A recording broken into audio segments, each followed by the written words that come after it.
I don't want to be involved in conspiracy theories. There are lots of them. They can go on. We can speculate on that forever. What we really need to know is how those buildings came down.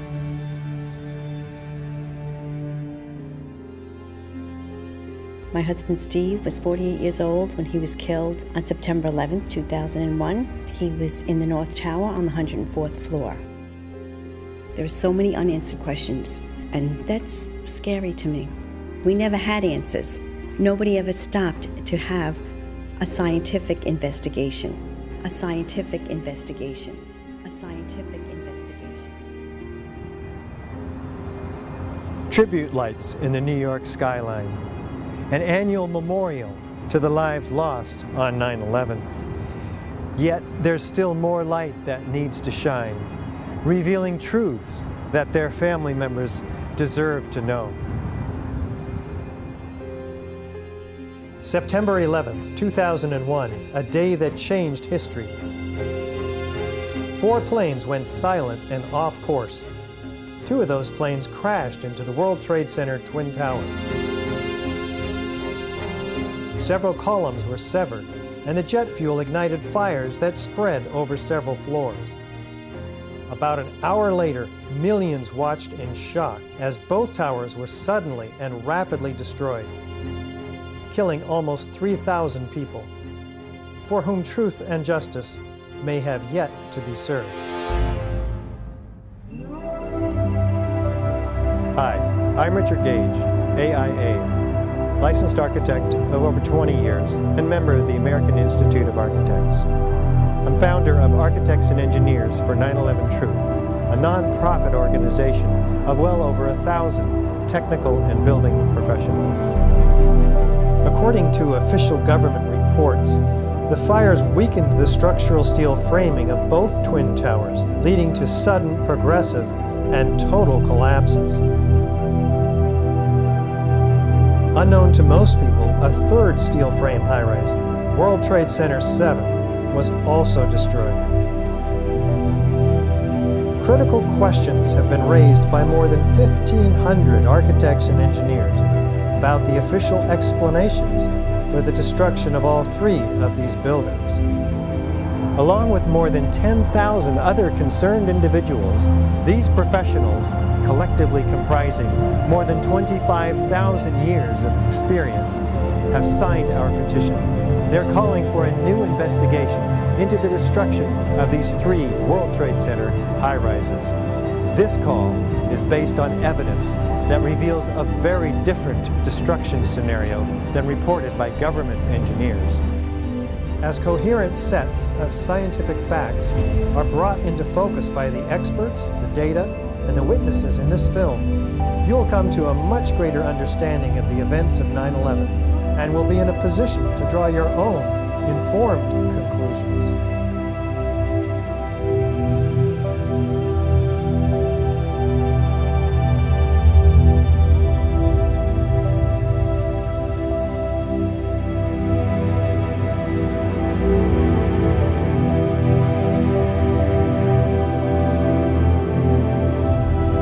The new World Trade Center Building 7 looms above the site of its original.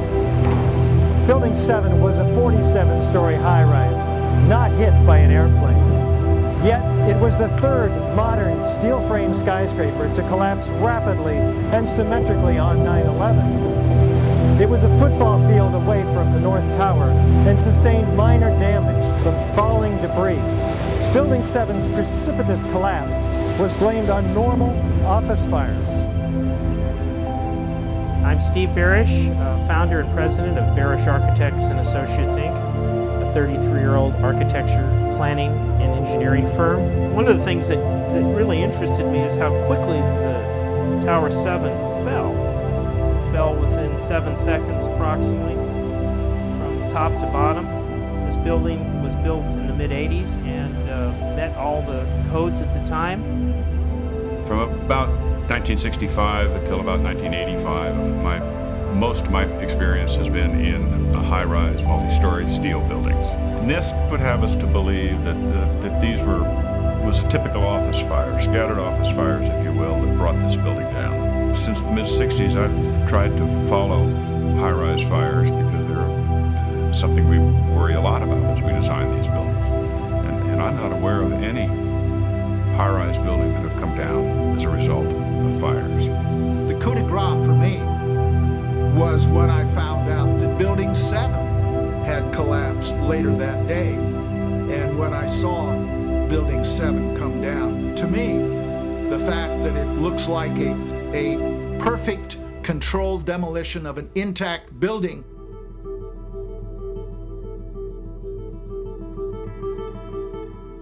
I mean, that's what I call a smoking gun.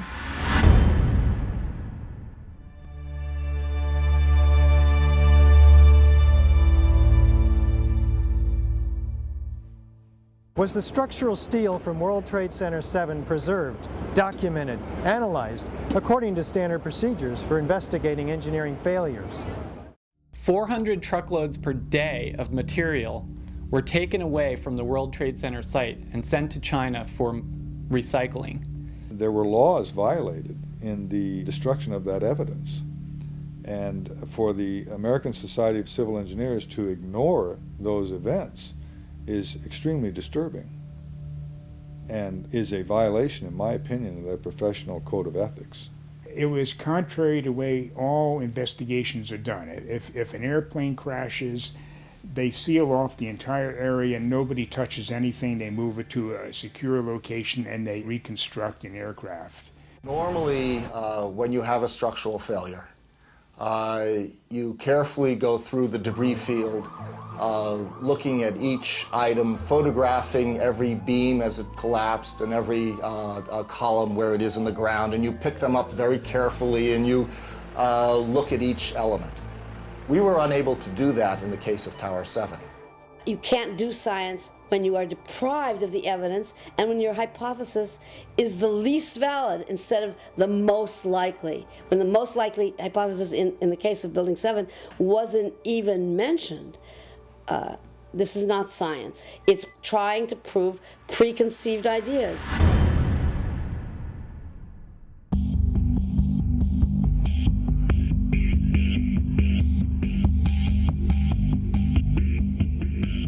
Was a proper investigation performed that might have revealed the use of accelerants or explosives in World Trade Center 7's destruction?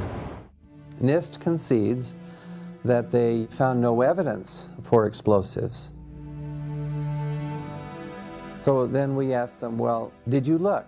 And they said, no, we did not look for explosives or residues of explosives. Big explosion. Blew us back into the 8th floor. I'm okay, all right?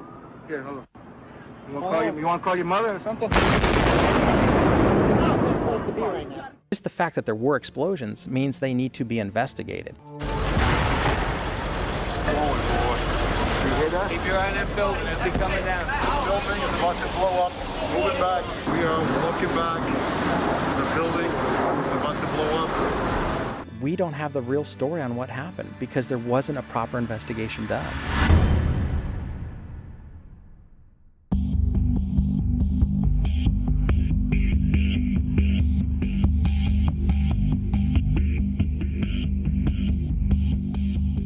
World Trade Center 7 collapsed because of fires fueled by office furnishings. It did not collapse from explosives or from fuel oil fires. As reported by the New York Times, engineers were baffled by the collapse of Building 7. Since no steel frame high-rise has ever completely collapsed due to fire, how are we to understand this mysterious event? High-rise buildings simply do not collapse due to fire. There has never been until 9/11 an experience where a high-rise building that was steel frame completely collapsed. There have been fires burned longer in similar structures without any collapse. This claims the fires were very large, very hot, and long-lasting, when in reality, observation, which has been researched by many people, shows these fires did not last very long. They were not in the locations where NIST claims they were at given times. I'm a fellow of the American Institute of Architects. For the 40-plus years that I've been practicing architecture, I have designed a variety of buildings from small houses to high-rise office buildings. Some of the high-rises that I've worked on are 1 shell and 2 shell here in Houston. I was project manager for a 22-story office building in Akron, Ohio. Later in the day, when World Trade Center 7 collapsed, they had already showed us pictures of a few fires in that building, and I mean, they weren't even raging. And how could that cause a building to collapse as if it were imploded? Couldn't happen.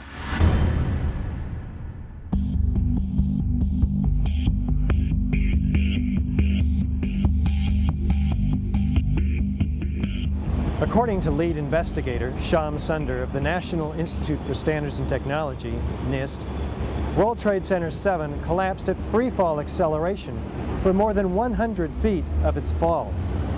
What does the speed of the collapse reveal to us? Essentially, in less than 7 seconds, Tower 7 came down upon itself. It's just like taking your car keys out and just dropping them. That's how fast the building came down, for over 100 feet. And the only way you can get that is when there's zero resistance. And so what we're looking at is a building just coming straight down, falling right through itself with zero resistance. Buildings don't have zero resistance, which is why you feel comfortable walking into a building. This building had 40,000 tons of structural steel in its structural system, and that is intended to keep it from going anywhere.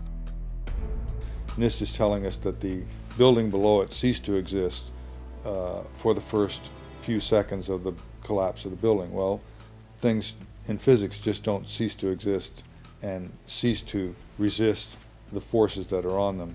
The building didn't disappear so the building can fall for 100 feet at free fall speed. That's impossible.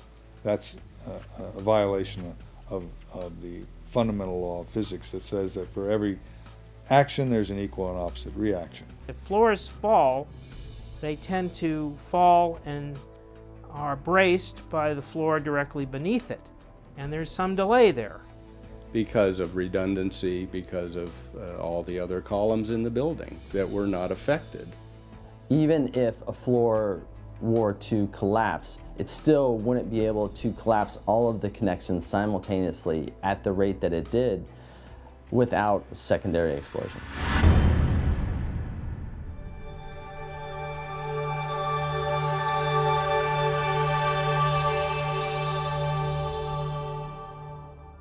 We might anticipate that an unevenly damaged building would fall over.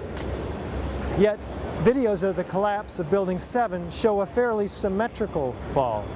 How do we make sense of this? If the buildings had come down by fire, we would have seen a more natural progression of collapse. And clearly a more asymmetrical pattern should have been present. The symmetry is the smoking gun. It cannot happen that when you have asymmetric damage, you will get a perfectly symmetrical collapse. The exterior columns on the outside as well as on the inside at the bottom would have to be severed almost at the same time.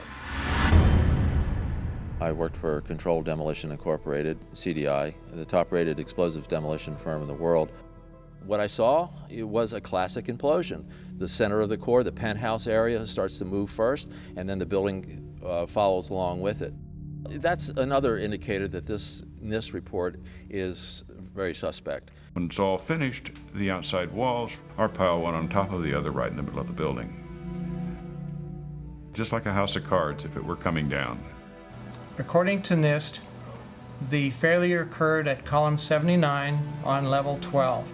This means basically they're talking about a single columnar collapse or failure that resulted in a total collapse of the building. That just does not make any sense.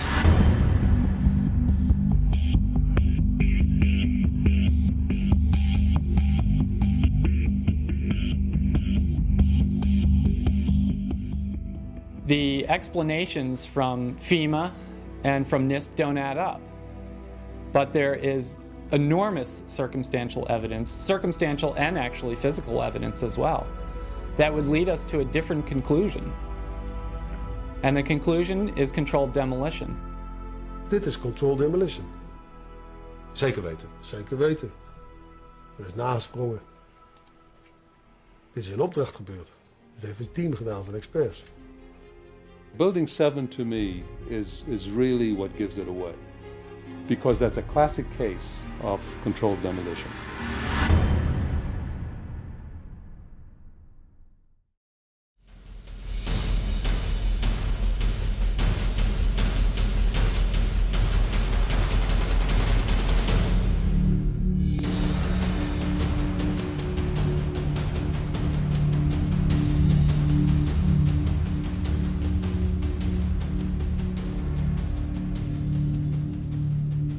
This is the original site of the World Trade Center Twin Towers.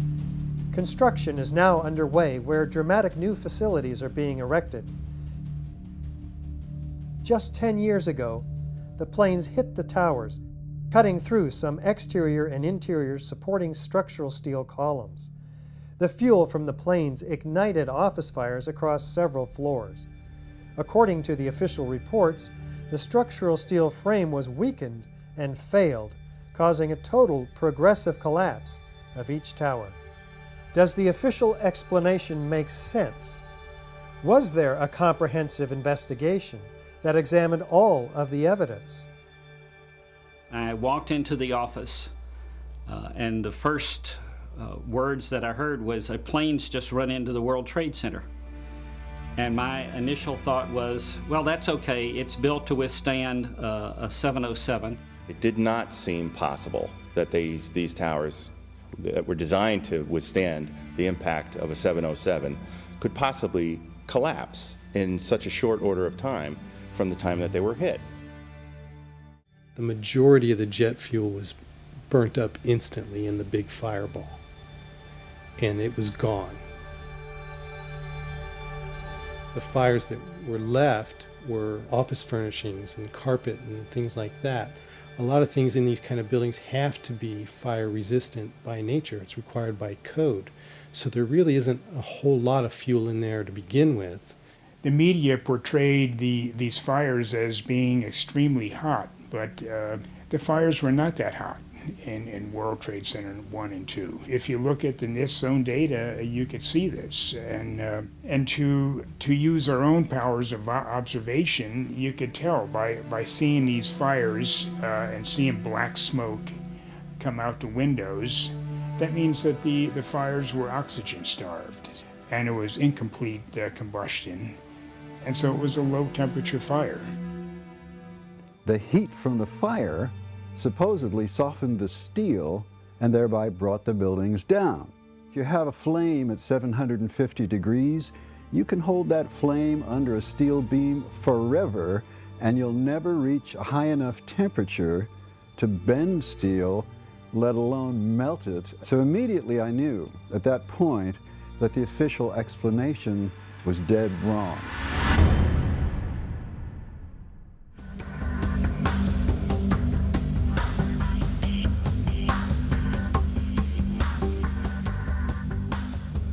Rather than a slow groaning collapse that we might anticipate, the Twin Towers show in the videos a very rapid, sudden onset of destruction. What does this imply? This claimed that the upper section of each of the towers crushed the lower section. However, when you watch video closely, in the case of World Trade Center 1, you'll see that the upper section disintegrates itself. It appears to be a controlled demolition of its own of the upper section. The top section, pushing on the bottom section, it's going to meet equal forces as it goes. Both sections are going to be demolished at the same rate. So by the time you've crushed up 15 stories below it, the top 15 stories are also going to be crushed. And so there's nothing left now to crush the rest of the building. You're looking for a jolt. That this thing, if it actually comes down and hits, you should be able to see the point at which they actually impact, because it would actually slow down the motion of the falling block. Before the tower started collapsing from the top, the antennas started to fall. and the antenna, of course, was over the middle of the elevator shafts. I'm very familiar with the interior structure that surrounded the elevator shafts and the accessibility which the elevator companies had 24/7. It wouldn't be a problem once you gained access to the elevator shafts. Then a team of loading experts would have access to all the core columns and beams. The rest could be accomplished at that point by just the right kind of explosives for the job at hand. The only way that I can see that the towers could have collapsed is that the interior columns were compromised.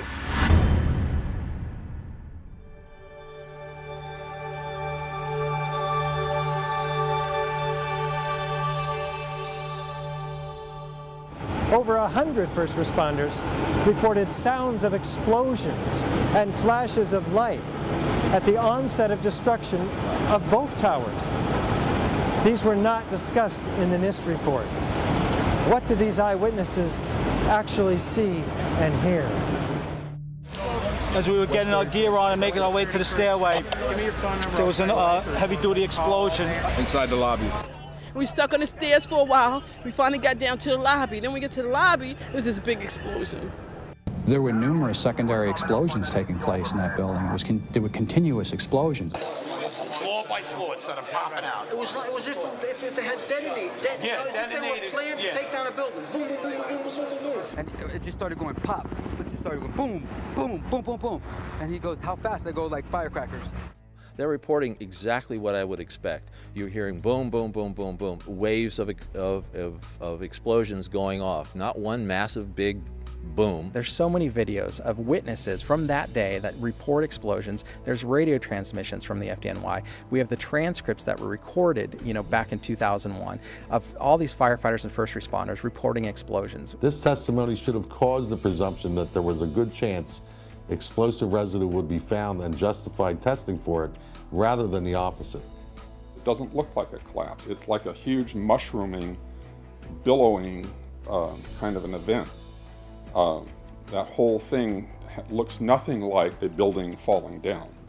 It's a building being blown up. That's what the physics shows. Yet they refuse to consider the possibility that explosives or some other form of demolition device could have been used to cause the collapses of the towers. And the fact that controlled demolition is consistent with all the available technical evidence. And the response to that request for correction is NIST simply saying they're unable to provide a full explanation for the total collapse, even though that was their task given to them by Congress.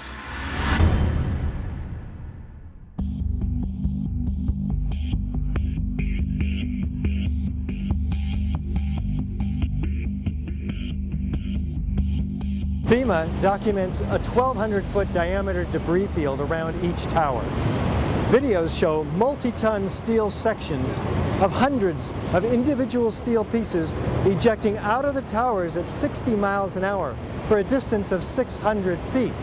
They also show clouds of debris pulverized in mid-air and isolated explosive ejections as many as 60 stories below the so-called crush zone.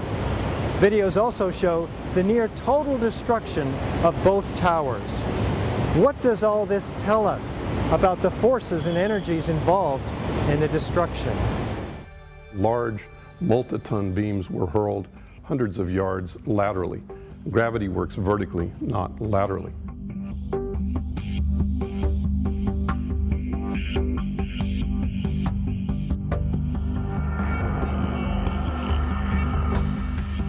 So something's happening to throw these things horizontally at those kinds of speeds.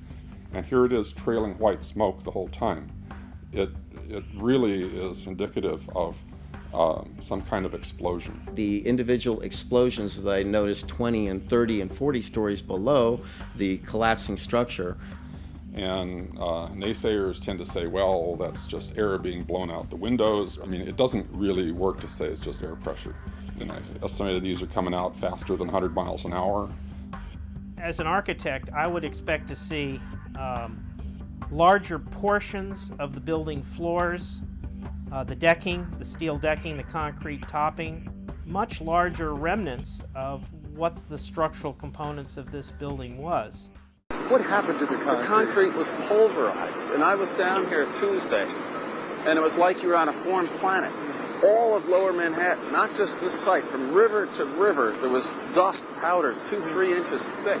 The concrete was just pulverized.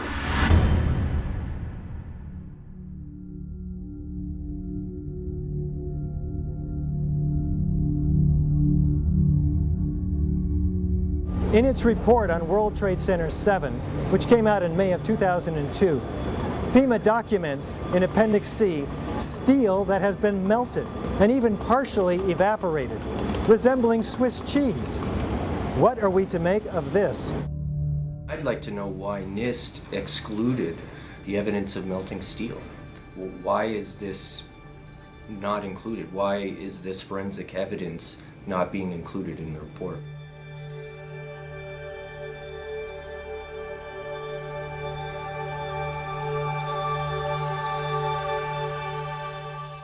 First of all, let's go back to your basic premise that there was a pool of molten steel. I know of absolutely nobody, and no eyewitness who said so, nobody who's produced it. You'd get down below and you'd see molten steel running down the channel rails. Like you're in a foundry. Yeah, like lava. Like it was lava from a volcano. Actually melted beams where it was molten steel that was being dug out. Underground, it was still so hot that molten metal dripped down the sides of a wall. It's this fused element of steel, molten steel and concrete and all of these things all fused by the heat into one single element. And they pulled out the big block of concrete, and there was like a little river of steel flowing.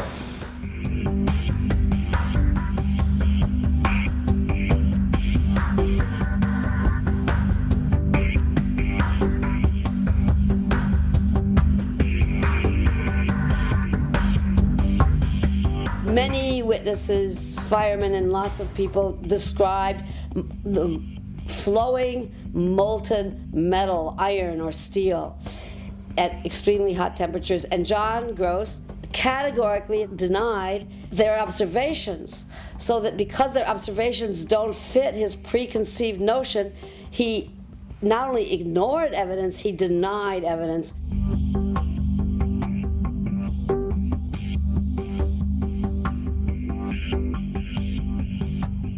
In an office fire, you cannot generate enough heat to melt steel. And yet we have evidence of molten iron in the microspheres, in the rubble pile, and the metal pouring out of the side of the tower. So what is this molten metal? It's a direct evidence for the use of thermite. An incendiary used by the military, thermite is a compound of iron oxide and aluminum, which when ignited sustains an extreme heat reaction, creating molten iron. In just 2 seconds, thermite can reach temperatures over 4,500 degrees Fahrenheit, quite enough to liquefy steel. We know that open-air fires cannot burn hot enough to melt steel, but metal had melted at the base of the towers. I found a pore in the steel that had pure sulfur.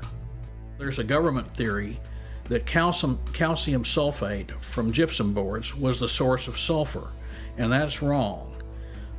Calcium sulfate cannot undergo any kind of a chemical reaction that produces the element sulfur, and we're not dealing with any kind of compound of sulfur. When we're talking about sulfidation, we're dealing with the element sulfur. There's a version of thermite called thermate, which has sulfur in the thermate, and what the sulfur does is it's sort of like salt on ice. And it just basically makes the steel melt at a lower temperature. And if you do a search on Google for thermite and building demolition, you can find devices that have been fabricated and invented that use thermite for building demolitions. In the case of thermite cutting charges, you would have heard far less noise since they are worked by thermal heating, melting of the steel, rather than an explosive cutting as in RDX charges. Overflights had detected with infrared camera 1400 degree Fahrenheit hotspots on the surface of ground zero. And that being there for a week, indicates that there was something very hot going on below the surface. So thermite would also explain potentially the fact that the fires could not be put out at ground zero. The fires lasted for quite a while, but most importantly, they were deep within the pile, where people would expect that the environment was oxygen starved. And thermite could explain this because it has its own oxidant within. It's actually the metallic oxide that provides the oxidant to allow the incendiary thermite reaction to occur, even underwater.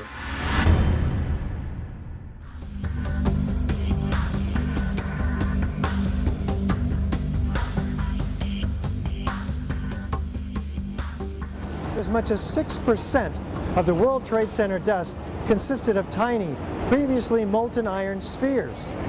What does this tell us about the temperatures generated in the tower's destruction? When the USGS collected samples of the World Trade Center dust, they found the iron microspheres. Insofar, the USGS does not have a valid explanation for the presence of these iron microspheres. So what do the microspheres contain? Iron is the main element, and then it has smaller portions of aluminum, sulfur, a trace of manganese. Most of them are less than about 1/10 of an inch in diameter, and they're spherical.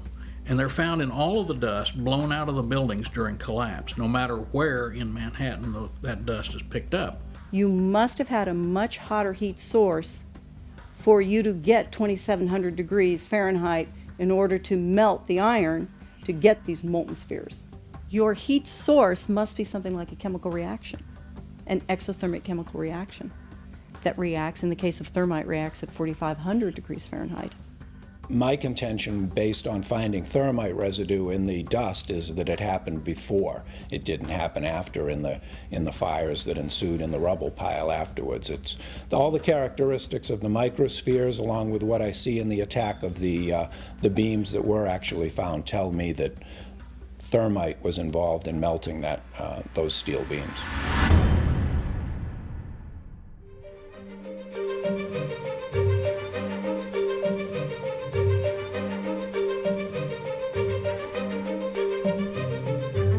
Out of the ashes of the World Trade Center devastation rises the Freedom Tower, whose foundation, however, is shrouded in question. For example, in the World Trade Center dust, an international team of scientists find an advanced form of highly energetic nanothermite composites. What is it, and where does it come from? In the dust, we found what we characterize as unreacted thermitic material in the shape of some very tiny red-gray chips. And in the reaction they produce molten iron, which is the prime indication of a thermitic reaction. And such a reaction can be used to destroy steel structures. What we have found is a modern version of thermite, which we call nanothermite, which is produced in a different way. It is not just two powders being mixed. The material is actually built from the atom scale up. We call it the bottom-up procedure, which is what you do in nanotechnology. The ingredients are much smaller, which means they're reacting faster and they're more easily ignited. The primary elements in the red material are aluminum, iron oxide, as well as silicon and carbon. The iron oxide appears in faceted grains, approximately 100 nanometers across. The aluminum appears in thin platelets, about 40 nanometers thick. This is discussed in our paper in the Open Chemical Physics Journal, published in April of 2009. But so far, none of these papers have been refuted in the literature, the scientific literature. So that means they are unchallenged in the scientific sense. They stand as an indictment, really, of the official story of 9/11. We also took paint that came off of the WTC steel and looked at that in the SEM and did a compositional analysis of that and found that it was not similar to the red-gray chip or the red layer of the red-gray chips. This cannot be paint. Paint does not have these exotic properties. It's impossible. This is material that is of military use that really shouldn't be there.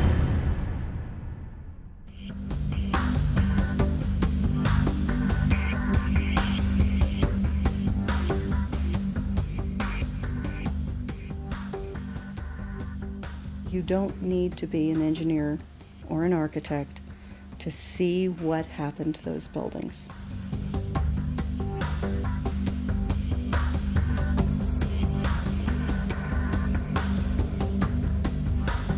Any honest investigator would be looking at this and looking for explosives and so forth. The NIST investigation didn't go there. They just would not look for explosives. This has been the work of independent researchers, not NIST. So the preconceived notion of NIST is that there's no evidence for explosives, and so there's no point in looking. That is the most unscientific thing that you can possibly think of, not to look because you don't expect to find evidence, and in fact the evidence is overwhelming that these red-gray crystals are very high-temperature incendiaries. They state these conclusions for which there's virtually no evidence, and then they ignore conclusions that can be drawn from the evidence.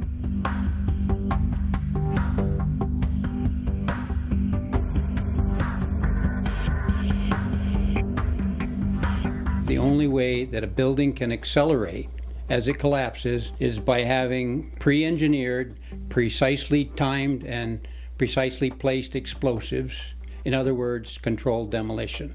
We have a professional responsibility, and I urge every engineer and architect and demolitions expert and anybody that has any knowledge in this field to examine the evidence and stand up and be counted, because the rest of the world is depending upon us. We know we've been lied to about 9/11. We don't know for sure who did it. We don't know exactly how they did everything. And that's why we need a new investigation to find out. We do know that there was a massive cover-up, that there was evidence hidden and destroyed. The American people absolutely need the truth of 9/11.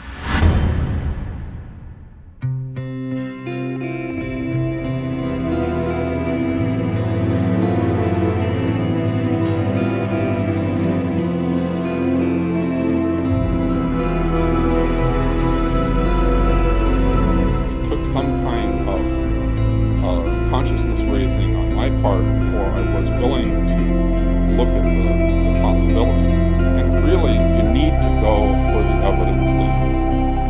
Let's look at it objectively. Let's look at the evidence, not these fabricated computer models and hearsay, these predetermined conclusions.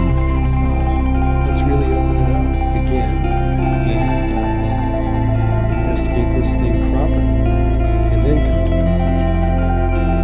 I strongly support an independent investigation that would be independent of the government, independent of all of the influences that obviously were in effect during the NIST investigation. What happened on 9/11 is not something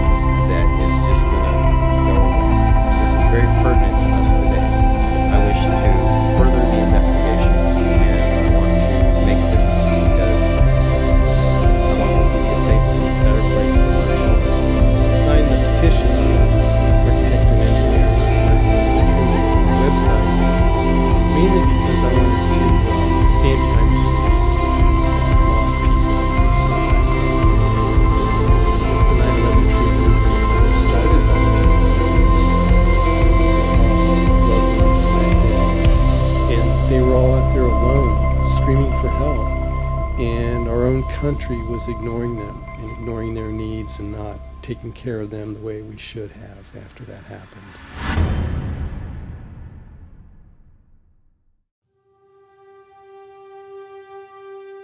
Most of us who have lived with the events of 9/11 have, as a result, experienced some kind of trauma. It can be very difficult to come to terms with what actually happened at the World Trade Center. In fact, someone told me recently, "I wouldn't believe what you're telling me even if it were true."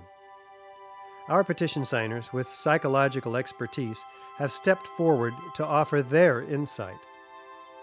While this segment is clearly outside the knowledge base of the architects and engineers for 9/11 Truth, these experts in psychology highlight their valuable experience for us as to why this evidence can still be so difficult for people to accept.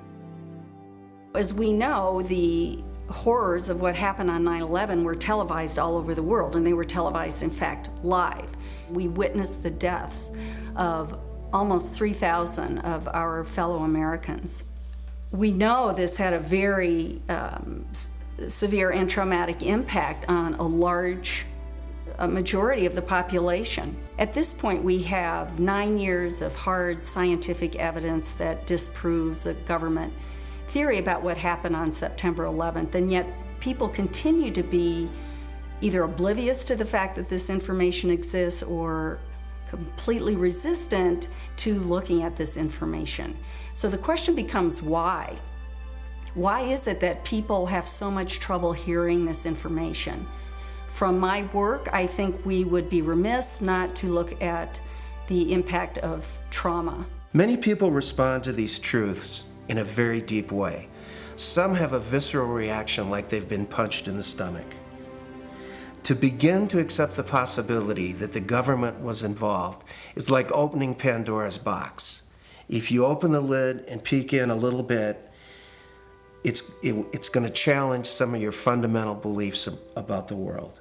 If we can think of our worldview as being sort of our mental and emotional home, I think all of us will do just about anything to defend our homes, to defend our families. And so I see that with people, and I saw that with myself when my brother tried to talk with me about it, of don't mess with me, don't mess with my home, don't mess with my comfort with how things are. About a week later, I read a lengthy article by Professor Griffin about why he believes the official account of 9/11 cannot be true. And it was a very well-researched article. It was in my office at the time. I sat there and I felt my stomach churning. I thought maybe I was going to be sick. And I leaped out of my chair and ran out the door and took a long walk around the block, around several blocks, and just broke down. I understand now that what was happening was my worldview about my government being in some way my protector, almost like a parent, had been dashed, and it was like being cast out into the wilderness, I think is the closest way to describe that feeling. And I sobbed, felt like the ground had completely disappeared beneath my feet. And I knew at some point during the walk that I knew that I was going to have to become active in educating other people about this, that for me to retain any sense of integrity, I was going to have to take some action. I couldn't just let something like this go. When we hear information that contradicts our worldview, social psychologists call the resulting insecurity cognitive dissonance. For example, with 9/11, we have one cognition, which is what the official story of 9/11, what our government told us, what our media repeated to us over and over, that 19 Muslims attacked us. On the other hand, we have what scientists, researchers, architects, engineers are now beginning to tell us, which is that there is evidence that shows that the official story cannot be true. So now we've lost our sense of security. We are starting to feel vulnerable. Now we're confused. 9/11 Truth challenges the beliefs that our country protects us and keeps us safe, and that America is the good guy. When your beliefs are challenged, fear and anxiety are created. In response to that, our psychological defenses kick in, and they protect us from these emotions. Denial, which is probably the most primitive psychological defense, is the one most likely to kick in when our beliefs are challenged. And it's a very, very uncomfortable state to be in. And eventually our mind shuts off. Just like when a computer is overloaded, our minds get overloaded. We can't handle it anymore and we shut down. And what some of us will tend to do is deny the evidence that's coming our way and stick to the original story, the official story, and to try to regain our equilibrium in that way. Another thing we can do is decide to look at the conflicting evidence and be sincere and be open-minded and look at both sides of the issue and then make up our own mind about what reality is. Here are a few of those spontaneous initial reactions to hearing the contradictory evidence about 9/11. I don't want to know the truth, or I'd become too negative and psychologically go downhill. I'm not sure I want to know. If this is true, then up would be down and down would be up. My life would never be the same. Fran, I refuse to believe that many Americans could be that satanically treasonous. Someone would have talked. But these are beliefs. They are not scientific facts. But these beliefs do keep us from looking at the empirical evidence. Whenever we say, I refuse to believe, we can be sure that the evidence that's coming our way is not bearable and that it's conflicting with our worldview much too much.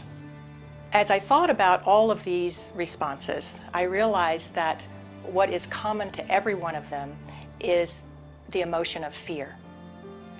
People are afraid of being ostracized, they're afraid of being alienated, they're afraid of being shunned, they're afraid of their lives being inconvenienced, they'd have to change their lives, they're afraid of being confused, they're afraid of psychological deterioration, they're afraid of feeling helpless and vulnerable. And they're afraid that they won't be able to handle the feelings that are coming up. None of us want to feel helpless and vulnerable. Healing comes through facing the truth, experiencing it, allowing the feelings to come in, so that if there are feelings of fear that perhaps these events were caused by something that we haven't thought about yet, dark elements within our society, for example, we'll let that come in and explore it. Let the light shine on whatever happened. This will be the most healing process. After World War II, part of the way that Jewish people honored the dead was by making sure that the truth was known and that the value of these people was respected. Not pursuing the truth about 9/11 disrespects the value of the life of the people that died. Thinking that we're above such things, that it could happen in other countries, but it couldn't happen here, that's a lack of humility, and that's excessive pride. And so not being able to see our dark side or our weaknesses is the most dangerous thing. A feature of American history that makes us particularly liable to this pride is this notion that's called exceptionalism, that America is the exceptional nation. And that began from the beginning. As this country was formed, the people would say, well, there was so much evil in the European country, so much cheating, so much lying, so much using the people for the ruler's purposes, but not in America.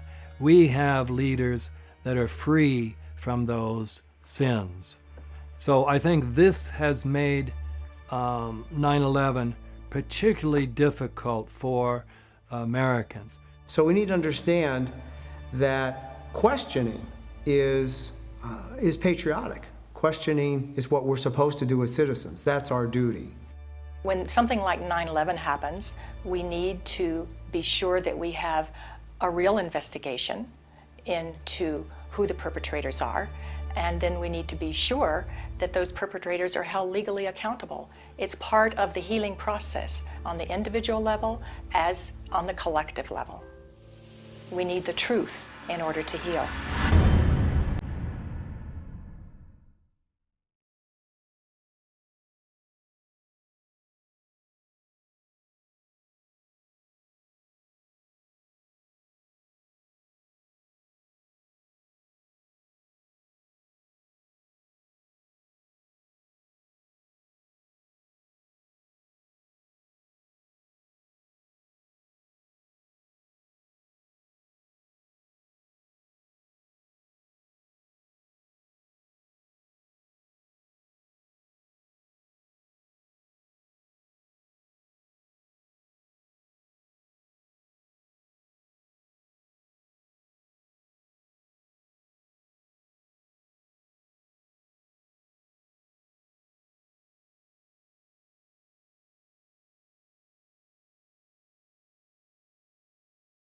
My name is Bob McElvain. I'm from right outside the Philadelphia area, and I'm the father of Bobby McElvain, who was killed in the lobby of the North Tower on September 11, 2001. Bobby was one of the first 10 bodies found. We took him home that week. We were one of the few. I finally found the doctor who examined him. All his injuries were in the face, the front of his face was blown off, massive cuts in his chest, and his right arm were blown off. To me, that means explosion. What happened on September 11th was the tragedy where Neil was on Flight 175 and it crashed into the second tower. And I can't imagine what happened to him. My brother was my best friend. David has always been a firefighter. My brother went in to save people's lives. I'm a family member trying to find out the answers to the murder of 3,000 plus people. I'm Jane Policino. My husband Steve was 48 years old when he was killed on September 11th. I have no identification. Why is that? It seems to me we should know why over 1,000 victims there are no trace for, and no identification, no trace of over 1,000 victims. Just a few years ago, they were still finding body parts on the roofs of buildings. What is that? We should know why there are over 700 bone fragments found on the top of Deutsche Bank building, less than a half an inch long. We should have that information. Why were they up there? Why weren't they found? What kind of explosion was there? And the explosions were brought up many a times, talking to firemen, talking to medics, talking to everyone. Everybody talked about these explosions. I want the officials that are in power to ask the questions. I want answers. Please look at architects and engineers. People all around the world, scientists, all around the world are questioning this. When you bring science into the equation, that's so important because you can't argue against science. And there's some deep, deep explaining to do. The bottom line is that it needs to be investigated properly. We will never heal. This country will never, ever, ever forget that day. We have to demand a new investigation. I want justice here.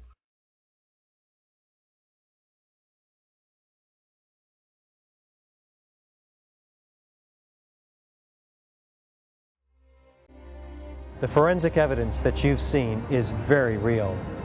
New light has been shown. A third beam now reaches into the pitch black sky and stands in for the still officially unexplained free-fall destruction of the World Trade Center Building 7. The obvious dark truth about Building 7 may very well provide the key to justice for the victims of family members of the destruction of the Twin Towers. The country owns this. We were all victims. You all should want answers.